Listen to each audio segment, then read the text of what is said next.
I don't remember much about life before Emma was born.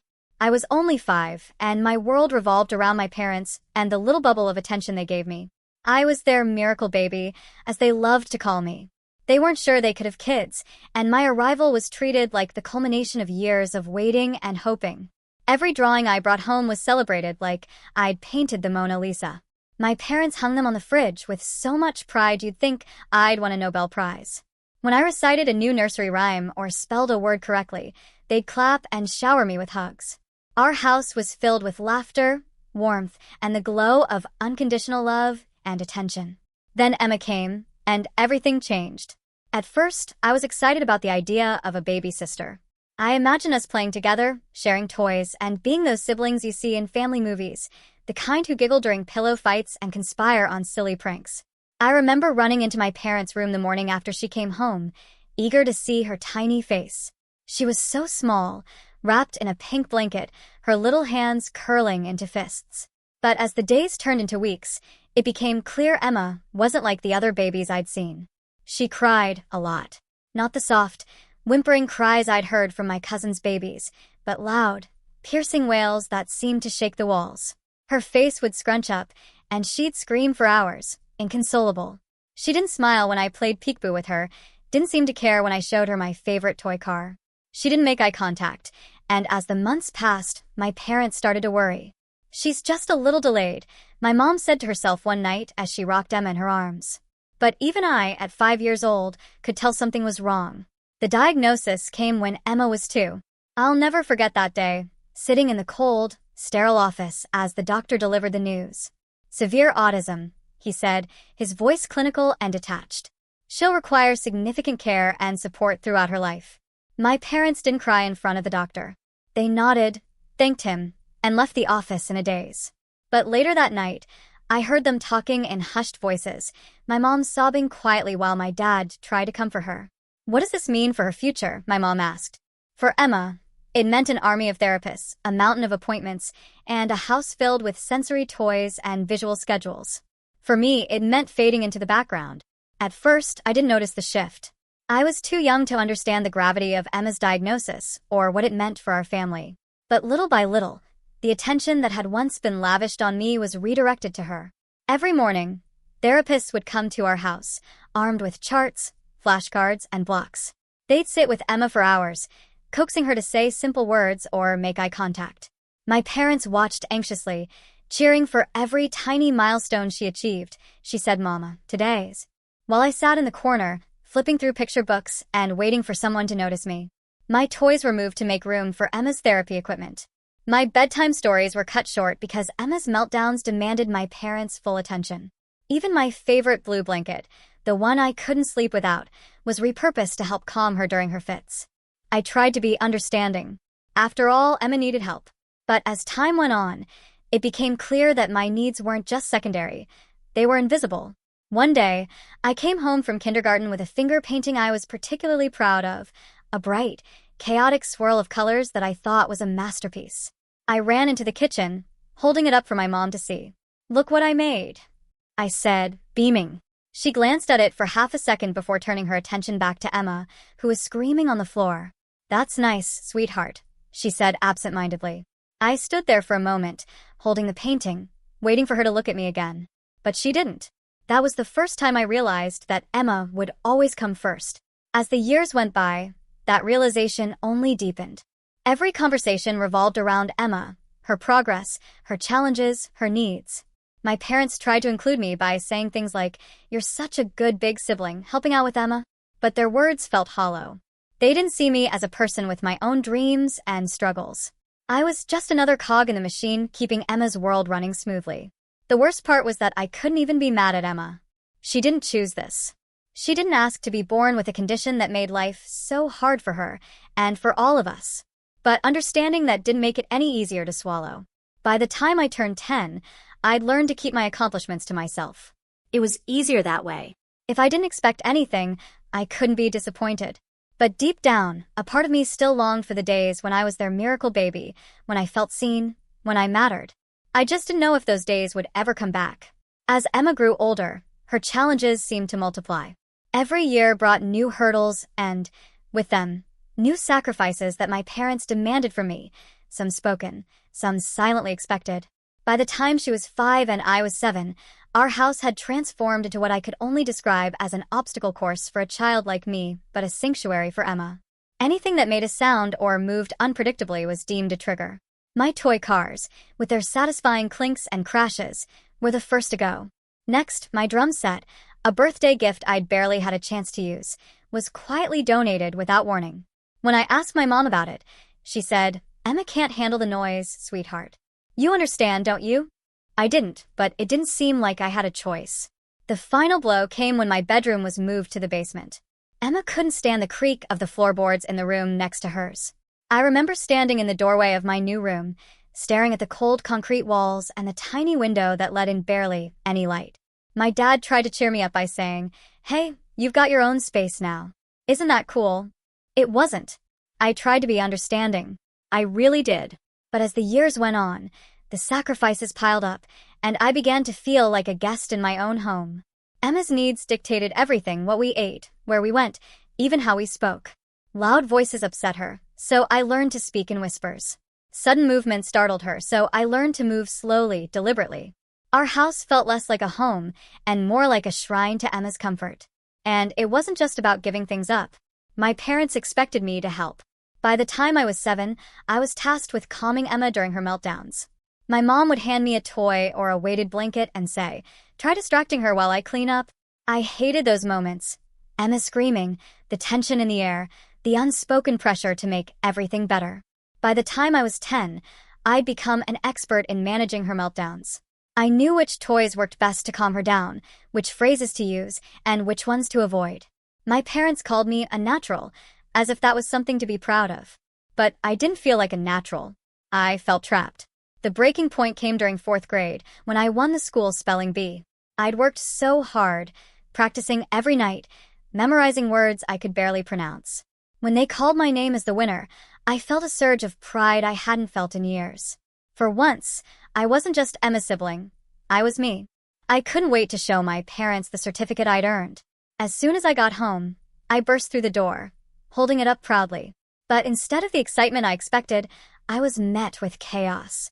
Emma was in the middle of a meltdown, her high-pitched screams echoing through the house. My mom was crouched on the floor, trying to soothe her, while my dad cleaned up the shattered remains of a plate Emma had thrown.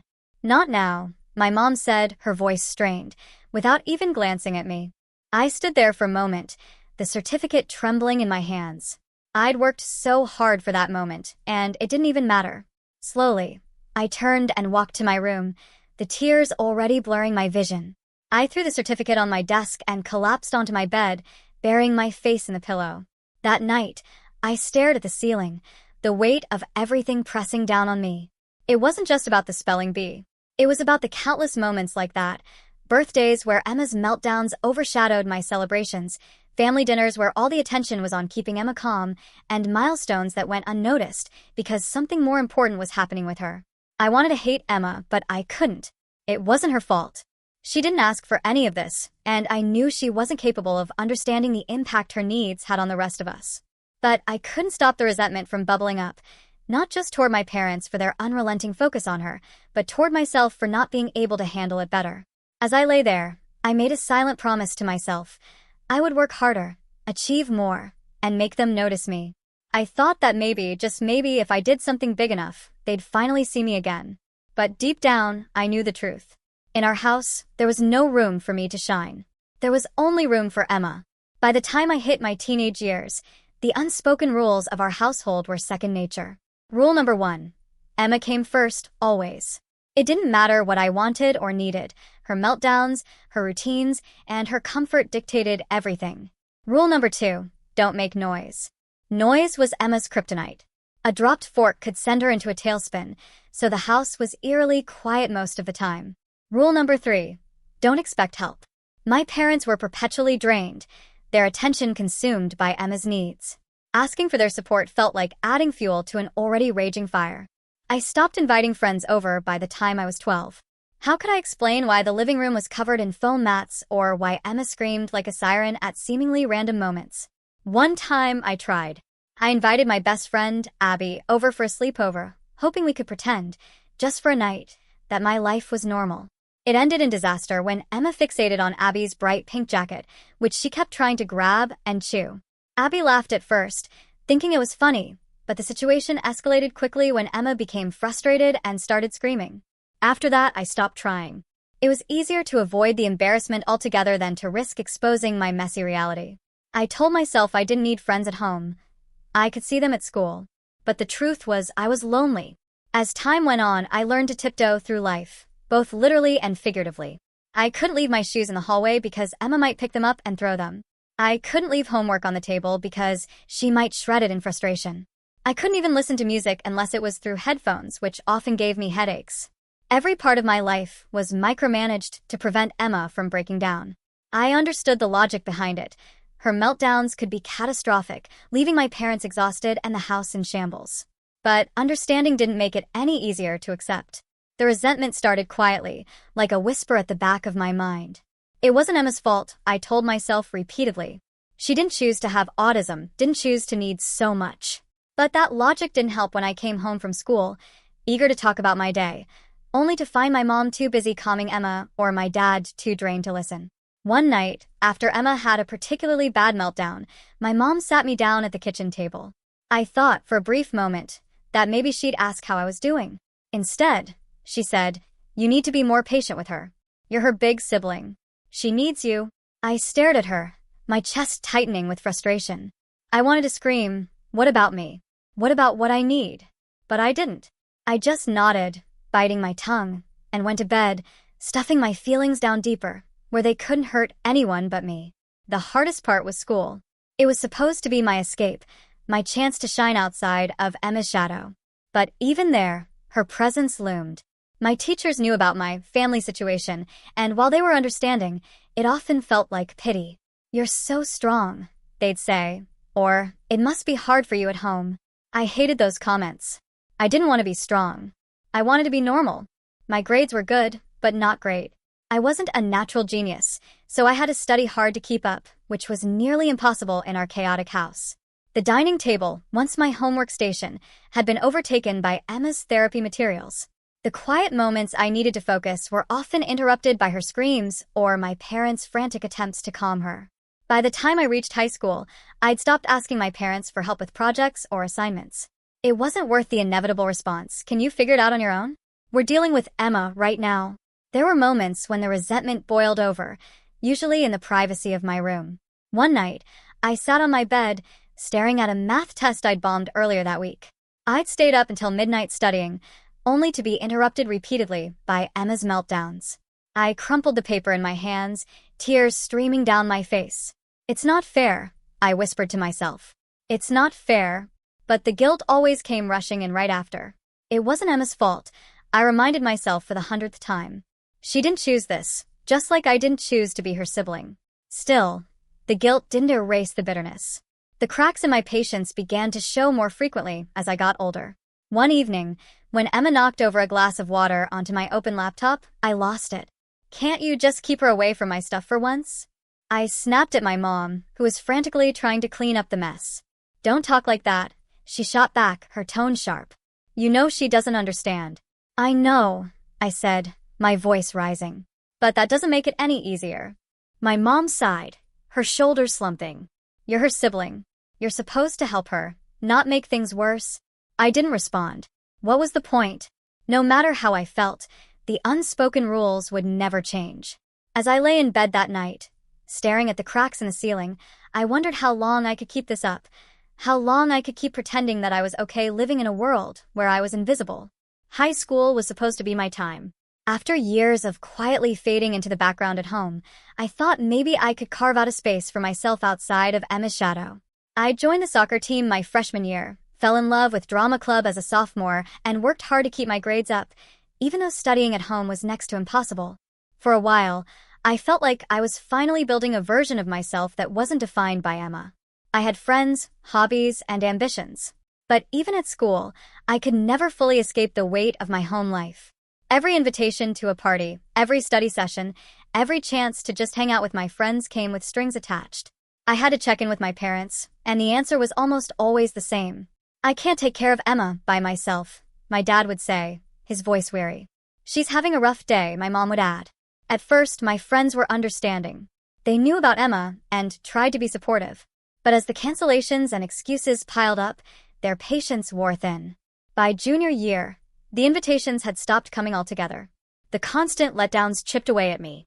I stopped trying to explain why I couldn't make it to things, why I never had free time. It was easier to let people think I just didn't care than to explain the reality of my life at home. I poured myself into the few activities that didn't require me to rely on anyone else. Soccer became my escape, a place where I could lose myself in the rhythm of the game, where I wasn't Emma's sibling or my parents' helper. I loved drama club, too, where I could step into someone else's shoes and leave my own life behind, if only for a few hours. But even those spaces weren't safe from the interruptions of my reality. I missed practices and rehearsals more often than I wanted to admit, called home to take care of Emma, or help my parents when they were overwhelmed. My coaches and directors were supportive at first, but I could see the disappointment in their eyes when I had to skip another game or miss a key rehearsal. "You're talented," my drama teacher told me once, after I apologized for missing yet another practice. "But you can't keep letting your personal life get in the way. You've got to commit if you want to succeed." I wanted to scream at her that I didn't have a choice. The final straw came during my senior year, when I was chosen to give a speech at a school assembly. It was the first time in years I'd been recognized for something that had nothing to do with Emma. I worked on that speech for weeks, pouring my heart into it. I told my parents about it as soon as I was chosen, and they promised they'd be there. The night before the assembly, Emma got sick. It wasn't anything serious, just a stomach bug, but it was enough to throw the entire household into chaos. That night, as I was finishing up my speech, my mom came into my room. She looked tired, her shoulders slumped, her face etched with worry. "Honey," she said, sitting on the edge of my bed. "I'm so sorry, but you'll have to miss the assembly tomorrow. We can't leave Emma like this." I stared at her, my chest tightening with frustration and disbelief. "But I've been working on this for weeks," I said, my voice trembling. "You promised." "I know," she said softly. "But Emma needs us right now. You understand, don't you?" I didn't answer. I couldn't. Instead, I turned away from her and stared at the wall until she left the room. That night, I cried harder than I had in years. It wasn't just about the speech, it was about everything. The years of sacrifices, the endless letdowns, the crushing weight of being invisible in my own life. For the first time, I let myself admit the truth I'd been avoiding for so long. I couldn't keep living like this. Something had to change. I didn't know what or how, but I knew I couldn't keep sacrificing every part of myself for Emma. As I lay in bed, staring at the cracks in the ceiling, I made a silent promise to myself. I would find a way out. The day started like so many others, a long, grueling stretch of hours spent taking care of Emma. My parents had both left early for work, and the responsibility of keeping her calm, entertained, and safe fell squarely on me. It wasn't unusual. They told me the same thing they always did before walking out the door. "We'll be home by dinner." "You're such a big help." I spent the day cleaning up after Emma, making sure she didn't harm herself during one of her meltdowns, and coaxing her through her routines. By the time my parents finally walked through the door, I was physically and emotionally drained. All I wanted was to crawl into bed and shut out the world. But before I could slip away, my mom stopped me. "Hey, can you help us set up Emma's sensory room? She's been really off today, and we think it might help." That was the moment something inside me broke. "Why can't you do it?" I asked, my voice trembling with exhaustion and barely contained anger. My mom looked taken aback. "We've had a long day, and you're home."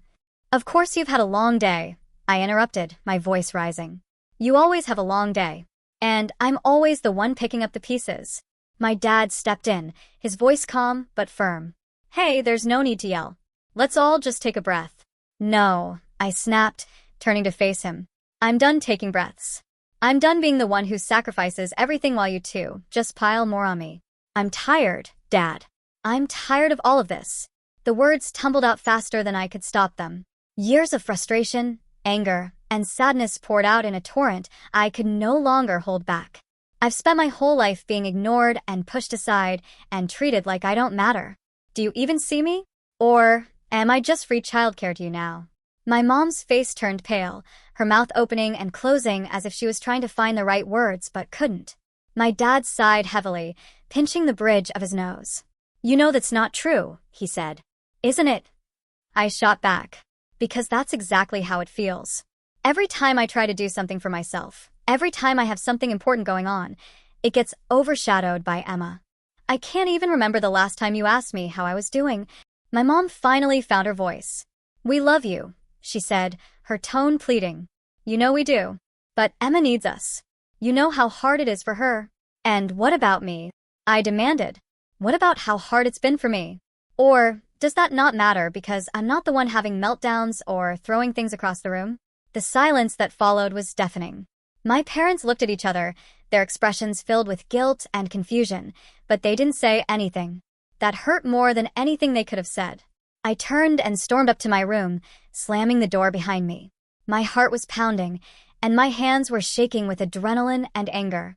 For a few minutes, I just stood there, staring at the wall, trying to make sense of what had just happened. The truth was, I didn't regret what I'd said. Every word had been building inside me for years, and it felt like a weight had been lifted just to let it out. But at the same time, I felt raw and exposed, like I'd just ripped open an old wound that would never fully heal. I could hear my parents talking in hushed voices downstairs, but I didn't care. For the first time in a long time, I wasn't going to feel guilty about putting myself first. As I lay in bed that night, staring at the cracks in the ceiling, a thought came to me that I couldn't ignore. I couldn't keep living like this.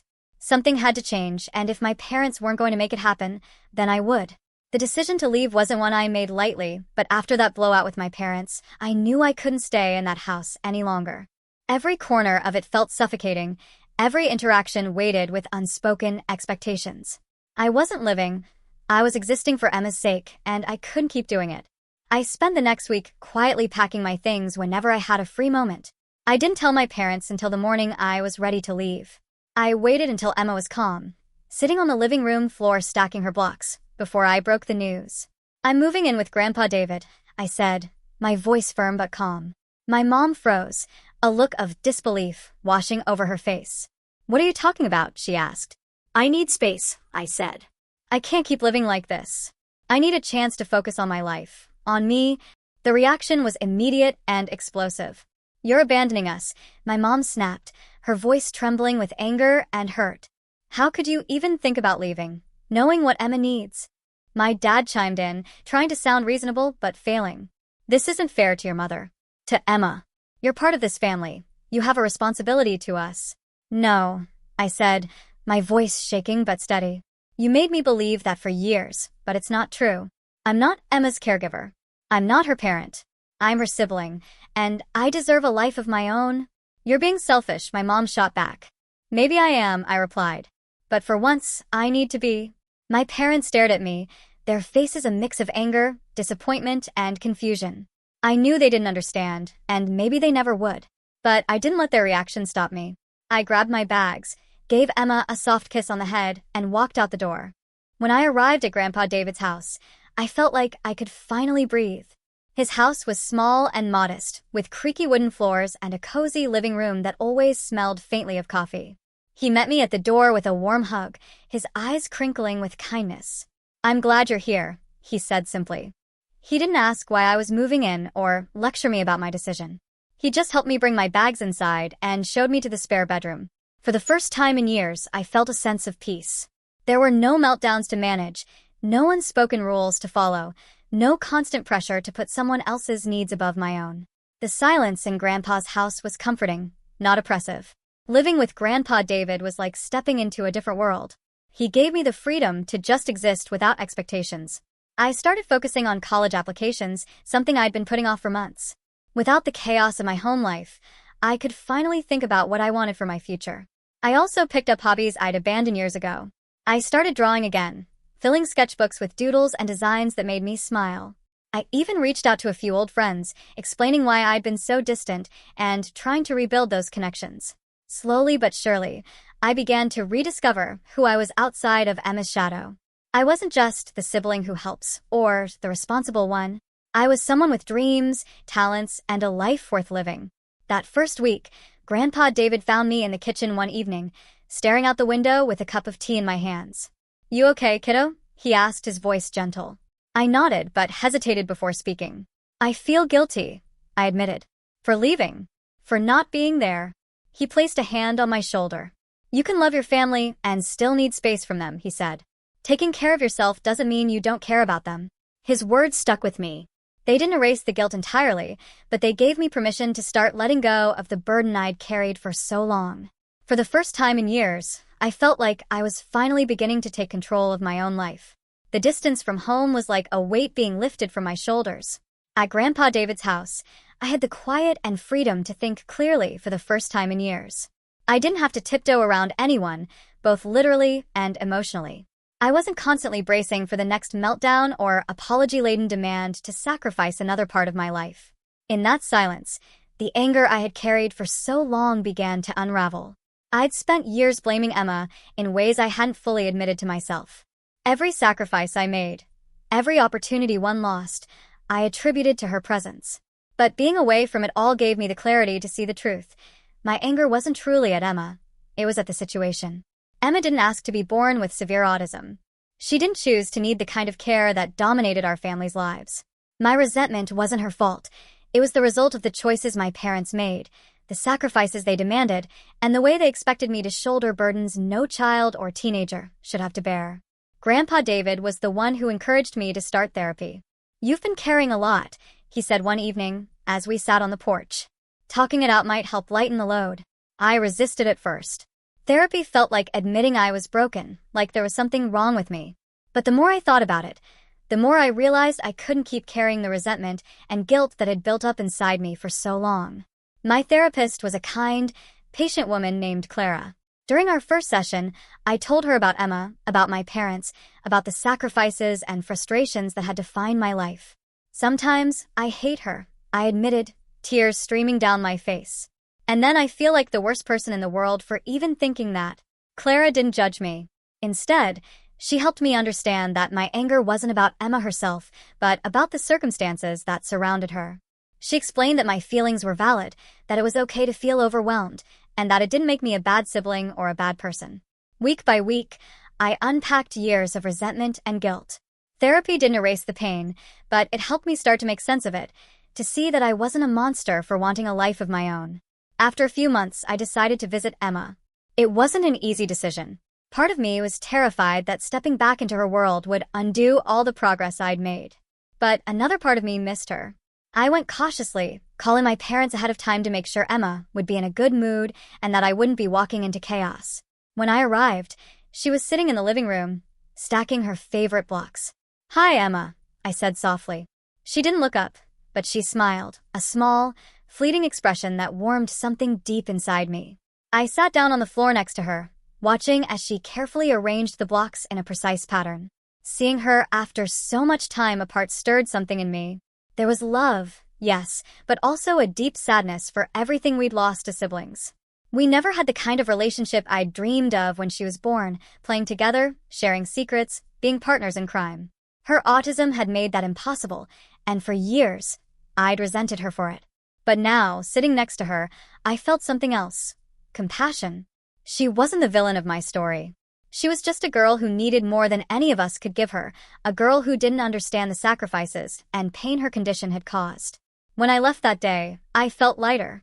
It wasn't a perfect visit, and I knew I couldn't change the past. But it was a start, a chance to rebuild my relationship with Emma, not as a caretaker or a second parent, but as her sibling. The journey wasn't over, but for the first time, I felt like I was heading in the right direction. Despite the progress I was making in therapy and my cautious attempts to reconnect with Emma, my relationship with my parents remained strained. They saw my decision to leave as an abandonment, not just of them, but of Emma. It didn't matter how much I tried to explain that I wasn't running away from her, but from the impossible expectations they'd placed on me.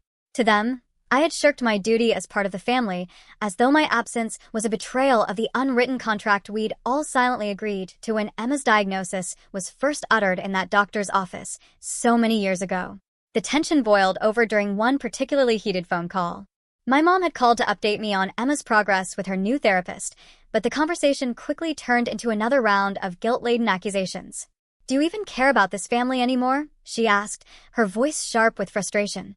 Her words stung, but I kept my tone calm. "Of course I care," I replied. "That's why I still visit. That's why I check in. But you're not here," she shot back.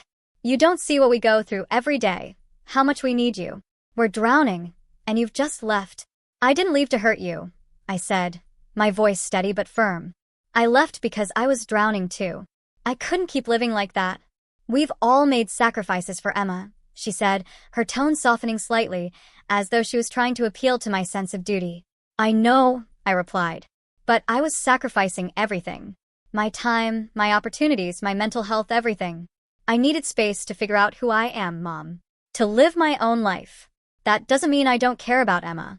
It doesn't mean I don't care about you or Dad. But I can't keep giving up my life to fix everything." There was a long silence on the other end of the line, and for a moment I thought she might understand. "It's not just about you," she said finally, her voice cold again. "Emma doesn't have a choice in any of this. But you do, and you chose to leave." I closed my eyes, feeling the familiar pang of guilt wash over me. "I know she doesn't have a choice," I said quietly. "But that doesn't mean I have to give up everything to make up for it." After we hung up, I sat on the couch for a long time, staring at the phone in my hand. No matter how many times we had this conversation, it always ended the same way, with my mom feeling betrayed and me feeling like I was speaking a language she couldn't understand. My dad was no better. While he was less confrontational than my mom, his disappointment was palpable in every interaction. "You've always been strong," he told me during one rare call. "I don't know why you couldn't just stick it out a little longer." I didn't know how to explain to him that my strength had run out years ago, that every day I stayed in that house had chipped away at what little was left of me. The rift between us felt like an open wound, one that might never fully heal.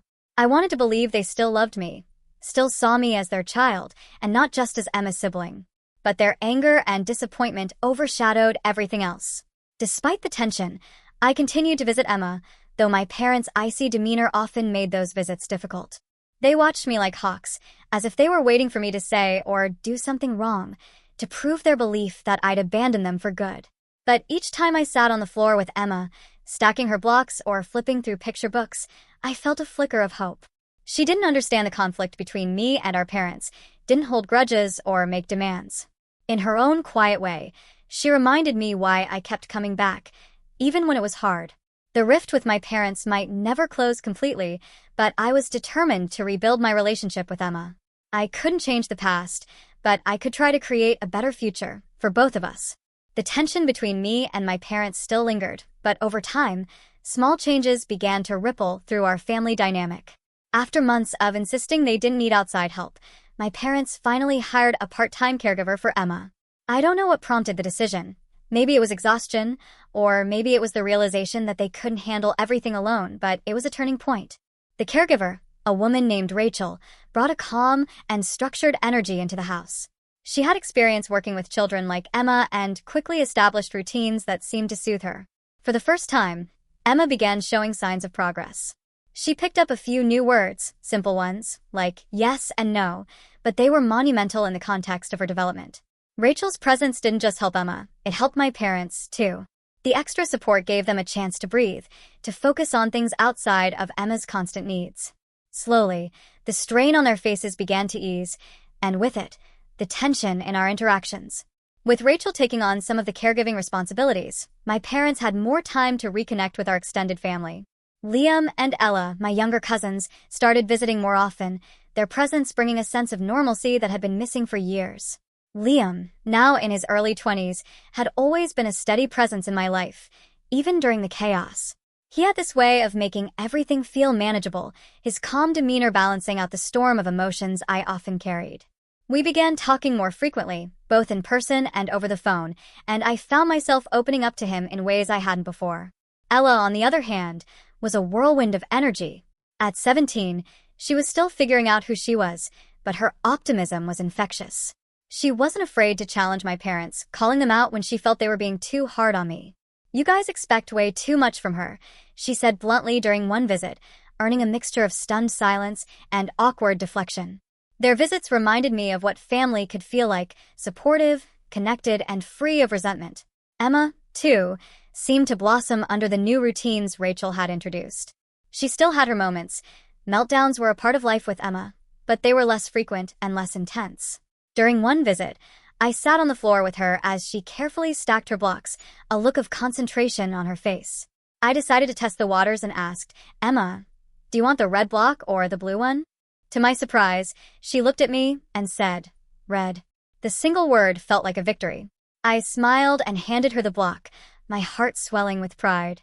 Moments like that reminded me why I kept trying, why I hadn't completely walked away. Emma might never be able to express love or gratitude in the ways I'd longed for, but her small victories were a testament to her resilience, and, in some ways, to mine. The glimmers of hope didn't erase the chaos entirely, but they gave me something to hold on to. My parents and I still weren't on perfect terms, but the presence of Rachel and the support from Liam and Ella created a buffer that made our interactions less charged. I began to see that healing wasn't about erasing the past or fixing everything all at once. It was about finding the small moments of progress, the tiny steps forward that reminded me things could get better. For the first time in a long time, I felt like our family wasn't just surviving, we were starting to rebuild. And amidst the chaos, that felt like hope. The journey to where I am now wasn't a straight path, and it wasn't without setbacks. There were still moments of anger, guilt, and frustration. Healing, I've learned, isn't about reaching a perfect destination, but about finding a way to keep moving forward. Emma will always be a part of my life, but I've realized she doesn't have to be my whole life, and that understanding has been freeing. The relationship with my parents is still complicated. Some days, they seem to understand the choices I've made, even expressing gratitude for the times I step in to help. Other days, the tension resurfaces, old wounds reopening with a single poorly chosen word. But I've come to accept that our dynamic may never fully heal. And that's okay. What matters is that I've stopped letting their expectations define my worth. Visiting Emma has become less of a chore and more of a choice. I no longer walk into the house bracing for chaos or feeling like I need to be her second parent.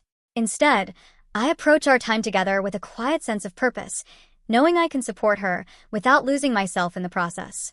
The small milestones Emma achieves continue to fill me with pride. During one visit, she used a simple phrase to ask for water instead of gesturing or screaming. It wasn't just her words that struck me, it was the calm in her voice, the confidence in her request. Rachel has been a big part of that progress, but I like to think that our family's evolving dynamic has helped too. "Good job, Emma," I told her, handing her the water. She smiled, an expression so rare and fleeting that it felt like a gift. Moments like that remind me why I keep coming back. My relationship with Emma isn't perfect, and it never will be. But it doesn't have to be perfect to matter. Living with Grandpa David has given me a foundation I didn't realize I was missing. His quiet encouragement and unwavering support have helped me rediscover who I am outside of my role as Emma's sibling. I've started college, pursuing a degree in psychology. The irony isn't lost on me. I spent years resenting the therapists who flooded our home, but now I'm drawn to the idea of helping others navigate their struggles. It's not just about understanding Emma or my family, it's about understanding myself and finding meaning in the challenges I've faced. I've also reconnected with friends, built new relationships, and rediscovered hobbies I thought I'd left behind. For the first time in years, I feel like I'm living, not just surviving. The road ahead isn't clear, and I know there will be obstacles. There will be times when Emma's needs overshadow everything, times when the guilt creeps back in, times when my parents' disappointment feels suffocating. But I'm learning to hold on to the moments of joy, the victories big and small, and the knowledge that it's okay to put myself first. Emma will always be a part of my life. She'll always need more care, more attention, more patience than most people can imagine. But she doesn't have to consume me. By finding balance, by carving out space for my own dreams and happiness, I'm giving both of us a gift, the chance to exist as individuals, not just as two pieces of the same puzzle. For the first time in years, I feel hopeful, not just for my future, but for Emma's too. And that, I think, is the greatest gift I could give both of us.